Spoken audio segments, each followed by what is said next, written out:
Quais os principais danos, assim, para o nosso público de casa?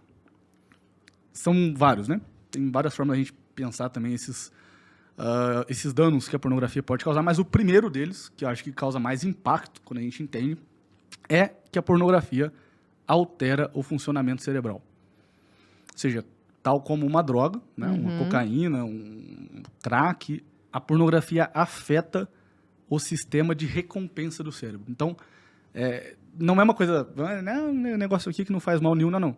A pornografia, ela afeta o nosso sistema límbico, que é o sistema de recompensa. Não sei se vale a pena explicar um pouco disso. Por favor. Tecnicamente, do ponto de vista biológico. Então, do ponto Take de your vista... time. Ok, então, vamos lá. Você ouviu muito bem, né? Quer dizer, a pornografia, ela afeta o seu cérebro, né? E as pessoas, às vezes, se assustam quando a gente fala isso, mas quando a gente explica, fica bem claro.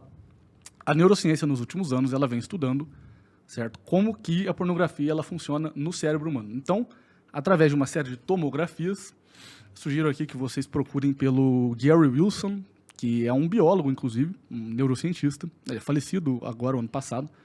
E o Gary Wilson escreveu um livro muito famoso chamado Your Brain on Porn.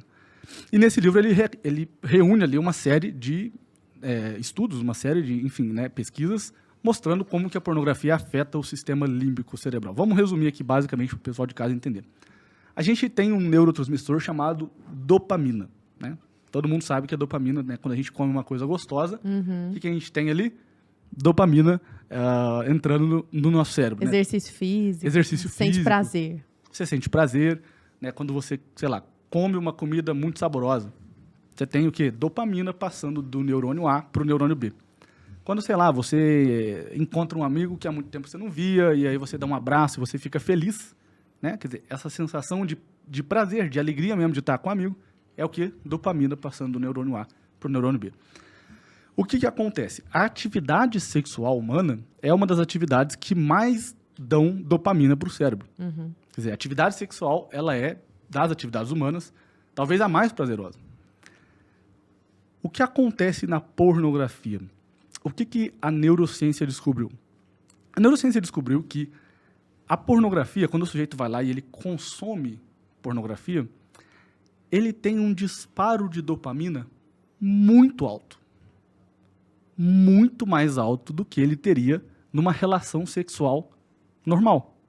Ou seja, quando o sujeito ele vai para um vídeo pornográfico, certo? E ele encontra prazer naquilo, o que está acontecendo ali? O cérebro dele está sendo estimulado visualmente, auditivamente, está sendo hiperestimulado. Isso provoca o quê?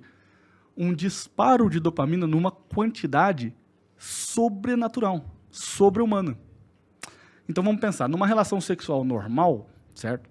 Ou até num prazer cotidiano, em números simbólicos aqui, vamos imaginar que o sujeito ele tem ali um tiro de dopamina de 30 bolinhas de dopamina do neurônio A, certo? Que se encontram aqui depois no neurônio B. Você tem 30 de dopamina passando do A para o B. Quando ele vai assistir pornografia, ele tem ali 600 de dopamina. Nossa, ele sai da realidade. É tipo isso. É a mesma coisa que acontece com o sujeito que usa cocaína. O sujeito que usa cocaína, por que aquilo é muito prazeroso? Eu já tive pacientes, inclusive, que chegaram ali a usar cocaína uma vez e ficaram com medo. Falaram assim, não vou usar isso mais. Por quê? Porque isso é muito bom. Isso é muito prazeroso. Então o cara não foi mais. O cara vai na pornografia, ele tem um pico de dopamina elevadíssimo. E aí ele diz o seguinte, caramba, isso aqui é muito bom. E aí ele vai de novo, e aí ele vai de novo, e aí ele vai de novo, e aí ele vai de novo. Quando ele chega lá pela 10ª vez, o que acontece? O cérebro dele olha para ele e fala assim, meu, você tá ficando louco? Parou, eu não fui feito para isso. O que o cérebro faz?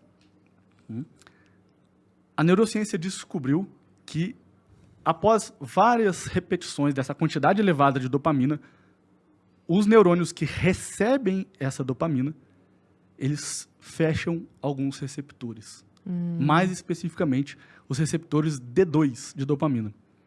Então, vamos imaginar, o neurônio A, ele manda 600 de dopamina. Esse neurônio B que recebe, ele tem umas janelas de recepção aqui.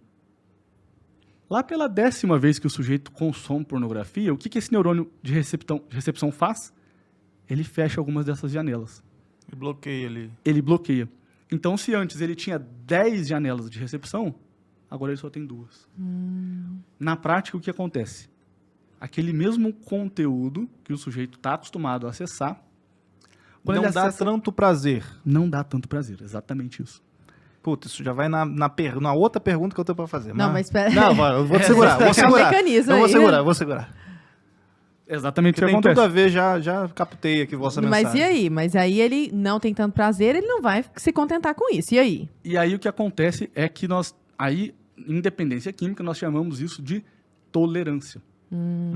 Ou seja, o que é um sujeito que, vamos dizer assim, tem um alcoolismo, né? Ele começa a ficar tolerante àquela droga, aquele tipo de bebida. Então ele precisa de uma bebida mais Potente. forte, não é? Um sujeito que é viciado em droga, né? Ele precisa do quê? Aumentar a frequência, ele precisa de aumentar, não é isso? Se antes era 5 gramas de cocaína, agora ele precisa de 7, de 8, de 9, ele precisa Aumenta a de mais. dose. Sim. Bom, na pornografia, o que é que vai acontecer? Esse sujeito, ele vai ver o mesmo tipo de conteúdo. Ele não vai sentir mais o tanto de prazer que ele sentia antes. E aí, nós temos aí o primeiro mecanismo do vício, como eu falei, de tolerância. Ele vai olhar para aquilo e falar assim, isso aqui não está tão prazeroso mais. Eu preciso de outro, e outro, e outro, e outro. Então, nós temos aqui de cara 2 consequências graves da pornografia. A primeira, a tolerância, que vai fazer com que o sujeito escale nos vídeos, e aí, né, dentro vamos dizer assim, do cardápio que os sites pornográficos disponibilizam, essa escalada ela é ad infinitum, quer dizer, ele nunca vai encontrar um fim.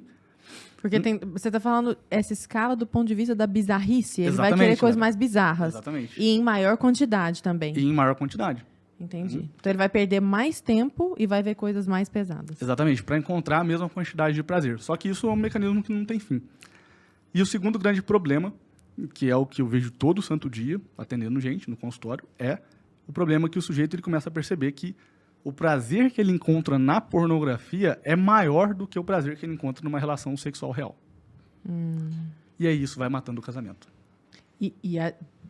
Me corrija se eu estiver falando besteira, mas eu imagino que para o homem, disfunção erétil, problemas de ejaculação precoce, e mulher, eu fico imaginando problemas de lubrificação, esses problemas físicos também. Porque a gente geralmente fala das consequências psíquicas, mas fisicamente também, então. Fisicamente também, a gente pode falar um pouco disso, mas com toda certeza a disfunção erétil ela tem até um nome, né? Em inglês, PIED. Pornography Induced Erectile Dysfunction. Né? Disfunção erétil induzida por pornografia. Também tem a ver com esse mecanismo de dopamina aí.